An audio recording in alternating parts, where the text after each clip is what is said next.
আসসালামু আলাইকুম। প্রতিদিনের মতো আমি জান্নাত তোমাদের সাথে আমাদের গল্প নিয়ে। এখন বাজে সকাল 6:50। আমিনা সব খেলনা ফেলে রেখে চলে গেছে বাইরে। আমি 1 চামচ চিয়া সিড 1 গ্লাস পানিতে ঢেলে রেখে দিয়েছি কিছুক্ষণ পর খাওয়ার জন্য। তার মধ্যে ঘরটা ঝাড়ু দিয়ে নিলাম, যত নোংরা কাপড় থালা বাসন সব কলতলায় রেখে এসেছি। আজকে যেহেতু বৃষ্টি হচ্ছে, ভাবলাম বৃষ্টির মধ্যে খিচুড়ি হলে মন্দ নয়, যেই ভাবা সেই কাজ। দিলাম খিচুড়ি বসিয়ে।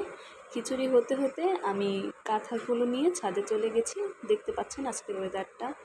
কাঁথাগুলো ছাদে রোদে দিব না ভাবছি, কারণ বৃষ্টি হচ্ছে, টুকটুক বৃষ্টি পড়ছে, তো ভাবছি দিব না। এর মধ্যে নিচে চলে আসলাম, বাবুর খাবারটা রেডি করলাম তাকে খাওয়াবো বলে। আমার সবচেয়ে অসহ্যকর কাজ হচ্ছে তাকে খাওয়ানো। বিশ্বাস করেন, এত বিরক্ত করবে সে খাওয়ার সময়। আমি দিব সে ফেলে দেবে, আমি দিব সে ফেলে দেবে, এটা হচ্ছে তার রুটিন। খাওয়ানোর শেষে চেষ্টা করছিলাম তাকে একটু ঘুম পাড়ানোর জন্য, কারণ দুপুরের ভাত বসাতে হবে, দুপুরে রান্না করতে হবে। কিন্তু সে ঘুম আসছে না, তাই আমি রান্নাঘরে চলে এলাম রান্না করার জন্যে। দুপুরের ভাত বসিয়ে দিয়েছি।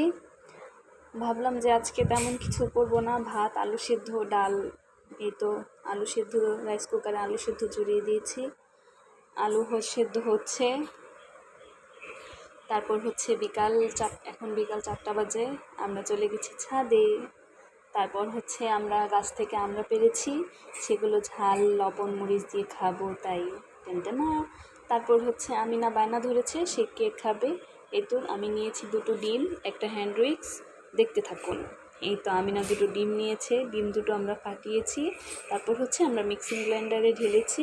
তারপর হচ্ছে ডিম 2টোকে গ্রাইন্ড করছি। গ্রাইন্ড করা হলে এই যে ডিম 2টোর অবস্থা।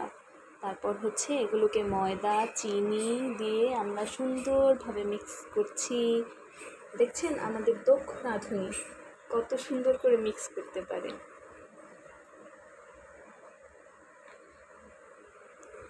মিক্স করার শেষে আমরা হচ্ছে আমাদের কেকের ডোটাকে হচ্ছে আমাদের রাইস কুকারে দিয়ে দিচ্ছি। রাইস কুকারে দেওয়া হলে রাইস কুকারের মোডটা অন করে দিব। আমরা অন করে দিয়েছি। তারপর কিছুক্ষণ অপেক্ষা করব।